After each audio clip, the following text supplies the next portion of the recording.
pancine gara-gara leren gua ambekan ya. Iya Mas Gareng. Sembah nuwun nek swasana gara-gara kuwi beda karo nggon limbukan ki mau ya. Iki luwih nyantai, syukur alhamdulillah. Kasembadan sowan meneh kanca-kanca cakrane ngrat mapan ana nglo Tegal Dawa. Heeh. Mulane sinebut Tegal Dawa kene Tegal iki pirang-pirang. Iya. Kadang-kadang ngamong tani. Ya waduh. Elok ini usume jagung tanduri jagung. Jagung sing sasi kepungkurane bibite ya kok kene jagung putih. Ah ya. Oh iya. Wah, manis kae. Wah. Kowe nandur jagung, Nandur nggo nyepaki prasmanan manuk kae. Boleng kabeh kan. Ayo. Ya men manuk men akeh Lah iya. Waloh ya nggo pakan manuk, Murbei ya nggo pakan manuk. Sembah nuwun yang kuyung nggih Mas Agus kelawan Mbak Bibit. Anggenipun Hamengku Gati nggih menika netakaken Kang Putra Dek Izam Tasakuran Dek Ahmad Aizam Ali Irfan. Muga-muga dadi bocah sing soleh bangun miturut karo wong tuwa. Amin amin. Kowe mbok melu omong, Gong. Melu omong. Ngomong ki yo gendenan, Ndro. Dan nek kowe karo Gareng lagi ngomong aku nyelo-nyelo niku ya ora penak. Nggo suarane tumpuk-tumpuk.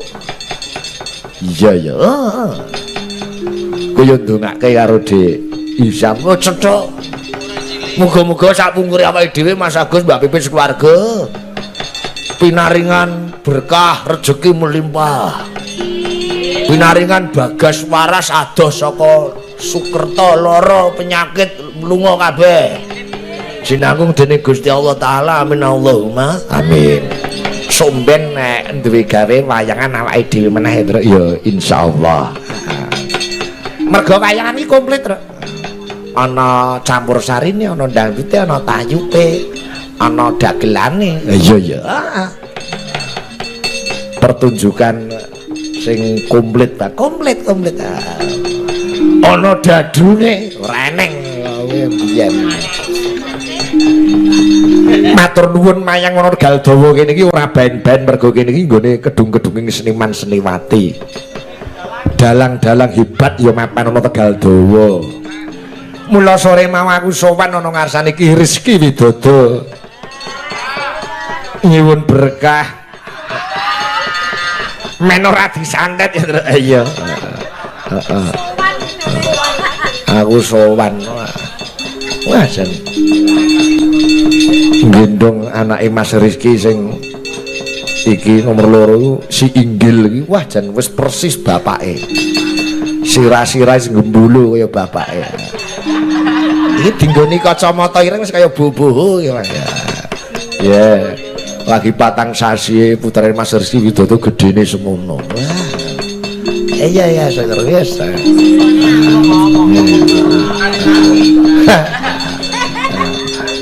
Ning nang tetembangan. Iya.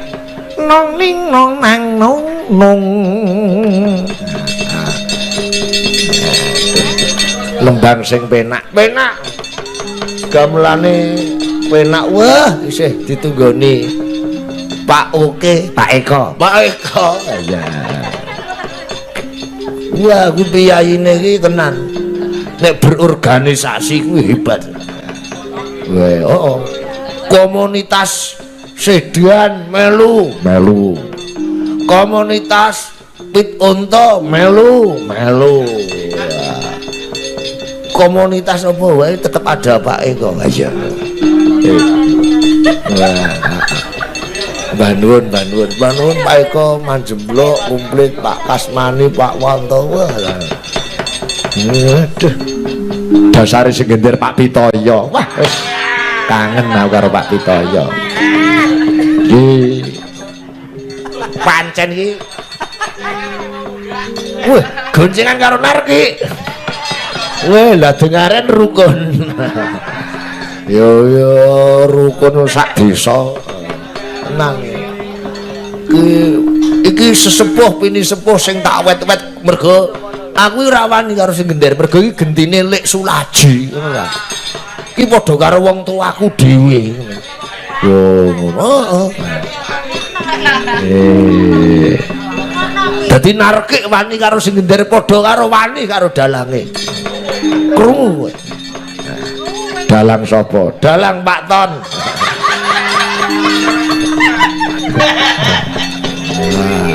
Krungu. Sing ora penak suarane Dianang.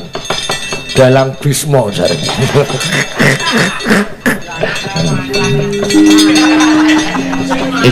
Ini skill sulit loh guys, ini loh skill sulit loh guys.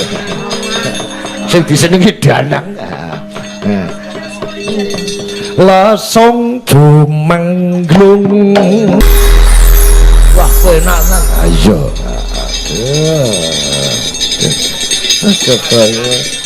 Aku kurang afdol nek urung ngrungokke suarane Bu Yuyun.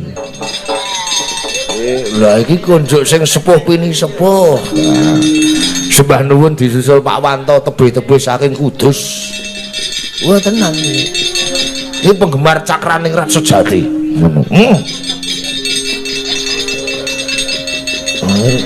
Nyuwun pirsa kok tebih-tebih mesti nyusul ning Wonosobo nyusul ning kene nyusul.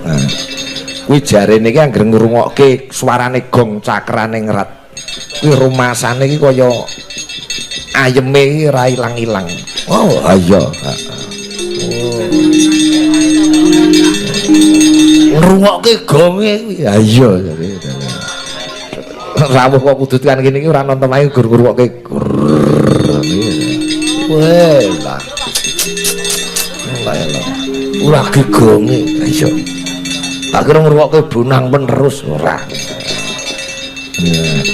Sugeng enjing Bu Yuyun. Sugeng enjing Mas Gareng, Mas Petruk, Mas Bagong. Nggih. Nyun berkahipun, Bu. Nggih. Menawi sinom menika sampun kulino. Nggih. Niku nyun uler kambang arep ben diconto kali anak-anak mereka. Terus menawi uler kambang menika cengkoki rada kewes kewat mengkaten nggih Bu Yuyun iki leres nggih piye? Mbok menawi ngaten. Mbok menawi ngaten. Artikulasine cedhak. Bace apa? Wok tak.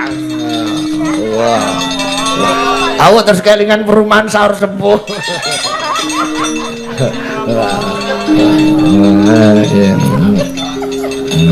Tapi dia memang kayak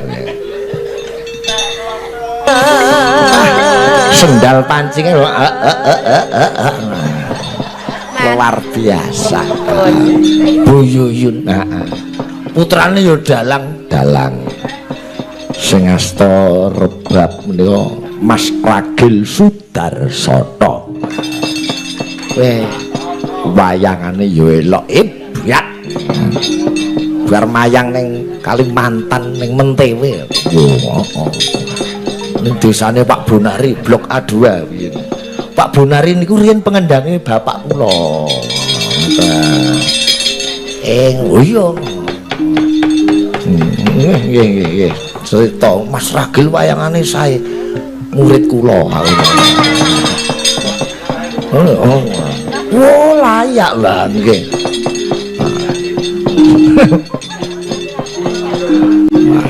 Agrafe kok diaku murite. Lah bareng aku ngaku gurune Ragil. Ning Kalimantan ngono Pak Bonari iki persewaan gamelan wayang ana kelire ana wayange Jagat Dalang. Sing dalang sapa Jagat? Jagat Jenar Ariyanto. Wah lagi jenenge sapik pernah wayangane, bapake mesti kalah iki. Waduh. Tetep kalah pamor karo anakku.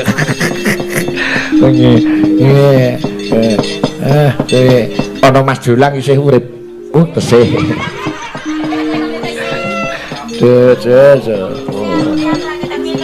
Wah, aku iki entuk amanah KPT Nayarana urung tak wenehke kowe, Cuk. Kerdusan apa? Tas biru. Isine kerdusan roti. Wah, wis dirubung apa-apa. Wah, wis. Ya sesuk tak ijoli roti liyane ya. tetep tak bungkus tas Narya rono. Lah kowe golek-golek aku rono kowe ra eneng. Mriki-mriki Mas Jolang. Iki pelawak sing diakui dunia. Aku anggere ketemu kanca-kanca pelawak mesti salut karo Mas Jolang. Titip salam. Salut karo Mas Jolang. Bocah pelawak kok ijen kok teteke ora karuan. Lah iya ini perlu dicontoh. Pak kersane ora ribut administrasi. Dhewean mawon Mbah Jemblok ajeng gabung ae kula tolak. Wis enak dhewean sak gremeng-gremengane administrasi sak anane pekwe malah Ora mikir seragam. lah mboten seragam loro ki apa-apa kudu padha. Gek nek sijine ora patiya pinter ya luput terus. Enak dhewean ngeten niki mak-mak sinden ya wis alas pokoke tetep community, Pak. Komunikasi. Ya komunikasi. Aku dhewe yo ngene iki wong ijen. Nggih anu ta Pak iki sak prayogane sak mampune tetep kokoh berdiri sendiri. Oh, aku nyangka berarti lambe mundur iki mung kari temumpang ngene iki tok ya, Jo. Ora usah mok kene iki mung kari temumpang ngene Wong wis. winginane nate ambles e tak dongkrakne kok, Pak. Iya. Iya, jadi nggih pun sak gaduk-gaduke. Jadi memang dunia mengakui ya, Pak. Oh, nggih, sukses selalu untuk Mas Jolang. Amin. Mugi-mugi sehat, Amin, Pak Ikit matur nuwun. panjang umur, Matur nuwun, amin. awet urip, Amin. nganti entek wong isih urip dhewean. Seneng nek aku soro. Kok soro piye ditukar? Dhewean donya sampeyan ambuane lha ora ana sapa-sapa rak tengok dhewean ngono. Penak dhewe iki nek pentas ngene iki lho ni. Kaya Mbak Eni. Wong ya gara-gara ki alon-alon nggih Mas Petruk nggih. Heeh. Wis ora perlu rame-rame. Kula mungkin ora mantuk. Ning ndi Ya ngiras-ngiras sesuk pasaran Galdawa wae iki. Kulaan. Oh iya iya iya. Sesuk kemis ayo pasaran lho, Pak. Kowe kok yo hafal. Lah wong mantan. Mantan copet. Ora ya mriki pasarane kemis. Nggih. Iya iya iya. Nembang ijo nggih. Alhamdulillah tak kira kok ya wis Jor matur nuwun kok ora ngono lho. Karo Mbak Lila. Kali Mbak Lala. Lila. Lila. Wes kula ambek sembarang gelem, Pak. Sing penting ana kancane. Ayo, Nduk. Bres. Mbak Lila ini make upane jam 4:30 kalau wau sampun. Saniki make up agak ape cukup wedak pun streaming kok. Ini nak.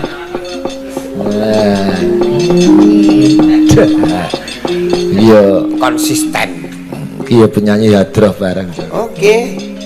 Yatut kaca arane wayang ngono barang ya. Wong ning donya kudu sambayang. Ngono kowe. Ana sing nyauri, aku urung kudu.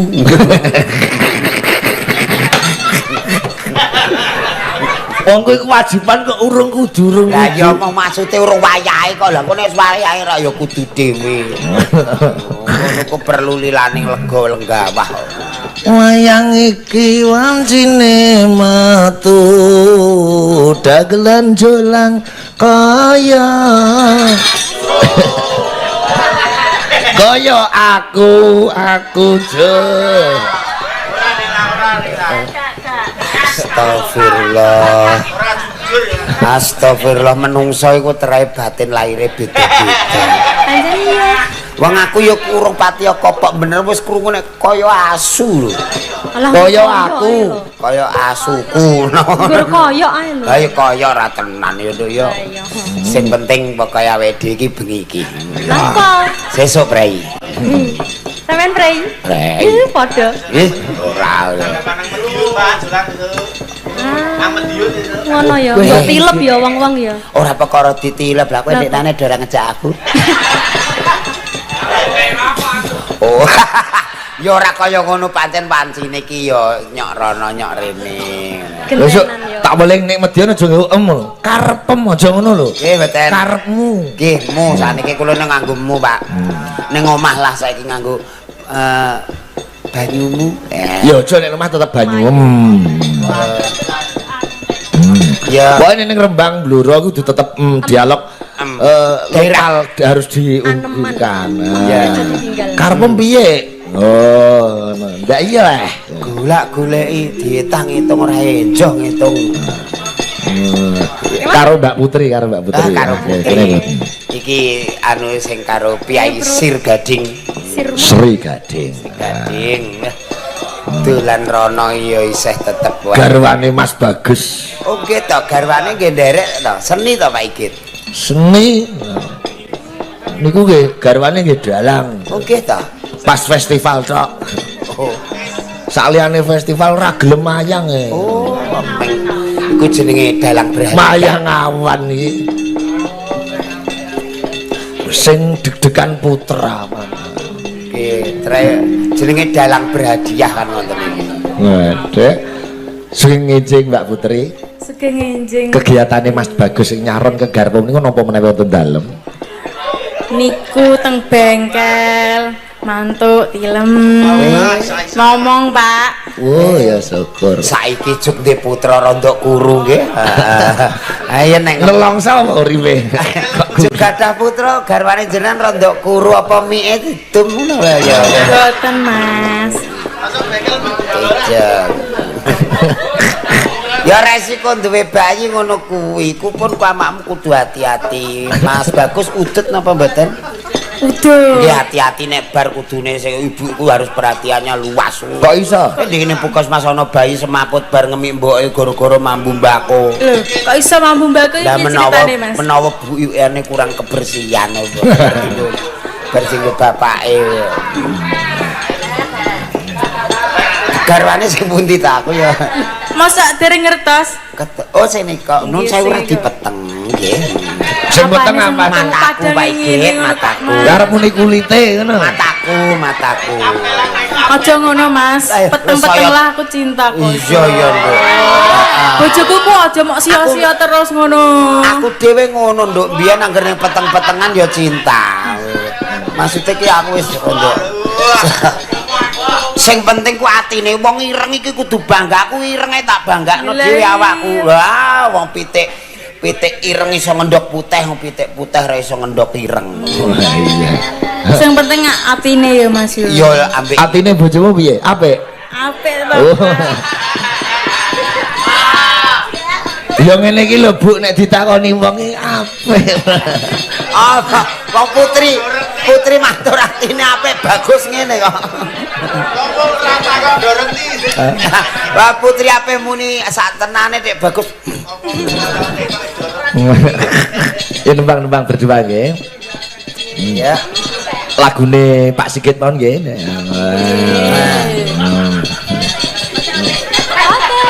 Lagune Pak Sigit ki akeh sing ndi sing kira-kira. Tali Tresno Slindro. Nggih. Oke. Oh mau wis ya. Mau pas adegan wayang wis ding liyane. Ah, senengane Putri katresnanku. Lah niku Pak Klo dadi teringat masa-masa Karek kowe. Berarti laguku ya bermanfaat ya. Nggih, Pak. Mas Bagus. Aku kenang-kenangane lagu iku to jenengan to? Iya, Mas, pas lagu-lagu kuwi lah iku PDKT karo Dene. Oh, nek Mas Doyik kae kenalan mbek garwane lagune Garuda Pancasila. Bayi kuwi. Doyik pas upacara iki mengambil suara ki salah. Oh. Ayo maju. Ayo maju. Ngene iki terus ae ora mendek-mendek. Terus akhirnya kena. Peribang.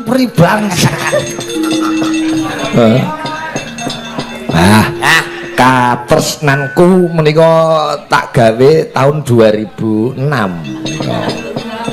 Dadi wis 20 tahun jo lagu iki. lho. Wis pas nih Pak. Nggih. Pas 20 tahun nih Pak iki. Nggih. Menika mengisahkan cinta segitiga antara Banowati Permadi lawan Kurupati. Mergo mbiyen auto tugas akhir kuwi. Tak kira petugas kereta api.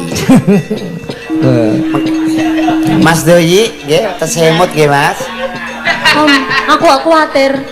Neng awal iki disediani dadung iki kaya memprihatinkan. Iya.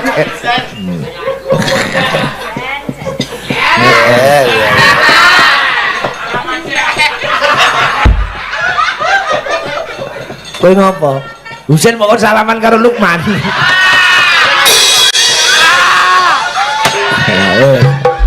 Damai. Basamu kok ora ngukup, bilung ora ngukup.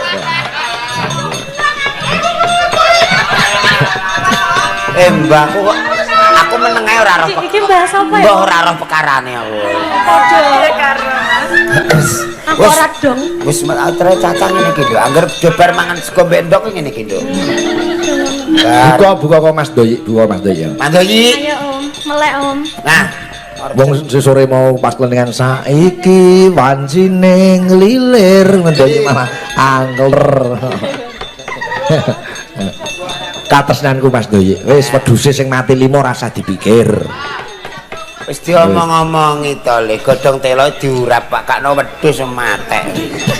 Malah aman godhong kresen gitu. Ta iya. Nek cara Bluro kresen iki jenenge apa? Seri. Nek cara kidul talok. Wis godhong talok kuwi lho iki jukuki kabeh iki pakane wedhus. Iya. Sing rada cilik-cilik neh apa kuwi swara suling apa string-string sing tarino semono. Iso ta ora dijejek ngono je. Nah, kuwi ana swara angine apa ora kuwi? Kok biyen tak pesen iki orjene pasangi swara angin. Dadi kaya ning TV-TV lagi bedol kan. Cicuit. Gatot kaca mabur barang ana cicuit. iki ora. Oh bantah Pak iki Orjun kon ngiseni manuk. Iya. Buka saking keyboard katresnanku Mas Doyi.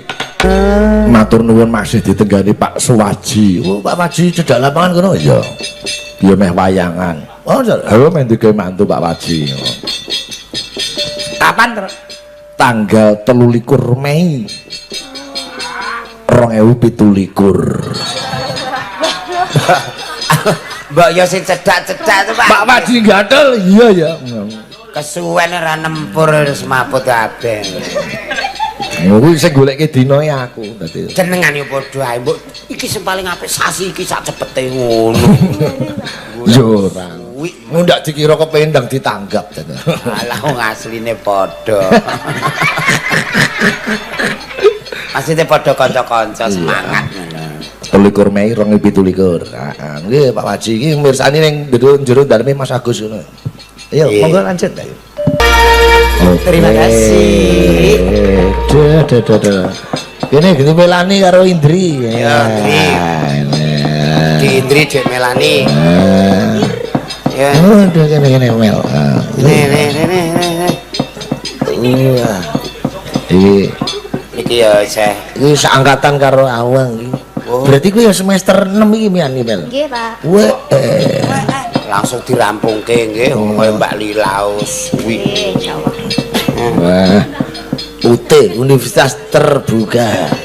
Iki nek ora dielingno krana nek tak cegati rene. Sapa? Indri. Ono.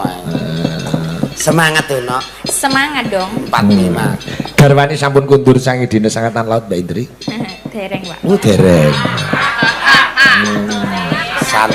Santai. Sampai nang mriko lak enten sinyale to garwa. Enten sakniki, Pak. Oh, sakniki enten. Petigawan. Biyen mboten enten nggih. Mboten enten. Wah, iya. Wah, Kapal AL ora ono sinyale. Sakniki pun sandar, Pak. Oh, sampun sandar. Oh, nggih. Sandar iki ngasok. Sandar. Merapat ning daratan lho, So. Iji.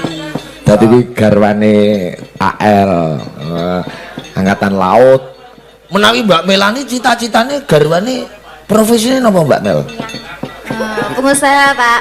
Non? Pengusaha. Oh, cocok pengusaha. Pengusaha iki ana pengusaha ndok, ana pengusaha dijelaske. Ora masalah pengusaha apapun yang penting usaha. Kaya kanca-kanca iki arep apa kowe tetep usaha.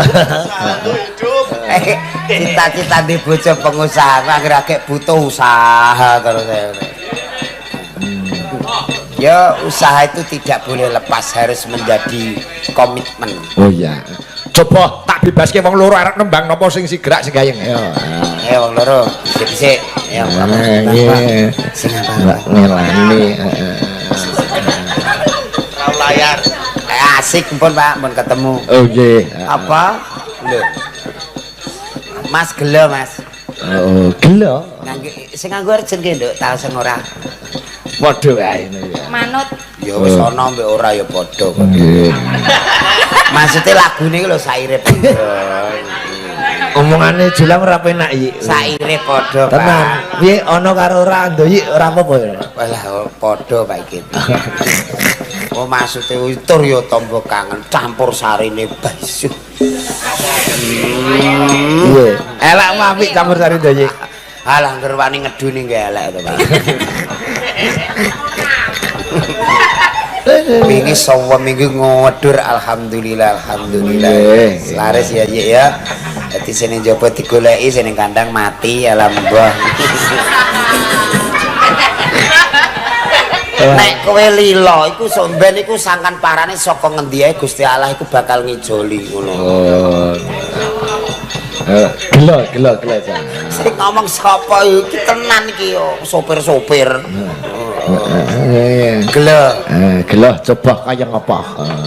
Indri dan Sido tau ora wis kadung tak umumno. Nggih, Sido. yos. Lagune ndoyik to iki gelo ya.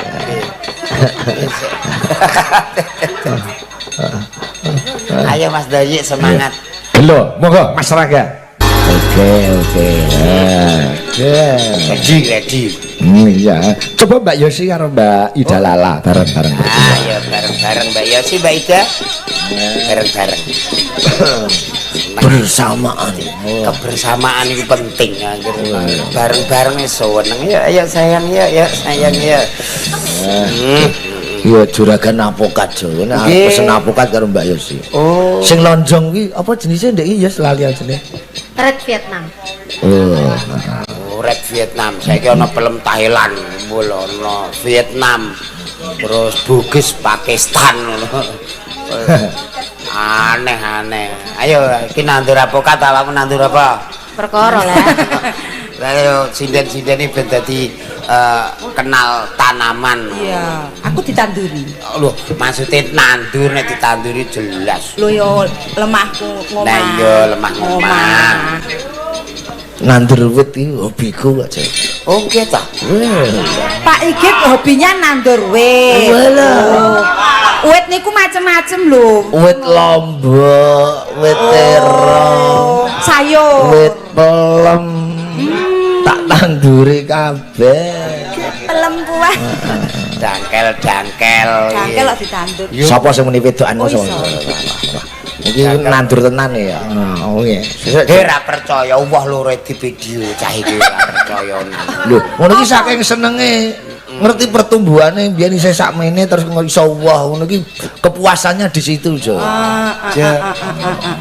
Tak suwen iki nek sing videone kae peleme ya Bu, alhamdulillah. Lho kok ora ana loro ning ndi sing jukuk sapa muring-muring jebule ceblok ning isore.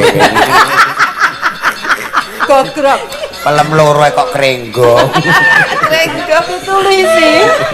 Ya Allah. Kok enek wong medite kok ngono ya? Ora medit iku jenenge anu teliti. Bayi Ketahanan pangan kok. nggih. Pokoke arep kudu mangan lah tahan terus. Ketahanan Tahan. Lagune karo Mbak Yosi sing sigrak napa? Apa itu? Sing gayeng. Kusumaning ati. Oh, kusumaning ati iki ya tren meneh ya. Nggih. Lagune Mbak Nurhana. Weh, Pancen lagune Mbak Nurjanah ki. Nurjana. Iya. lagune Bu PO. Pun panen pinten ton ta Mbak ya sing wingi iki kan? Alah tontonan. Wes panen tontonan aku. Malah sebuyu jendela kaya duren yo. Wah.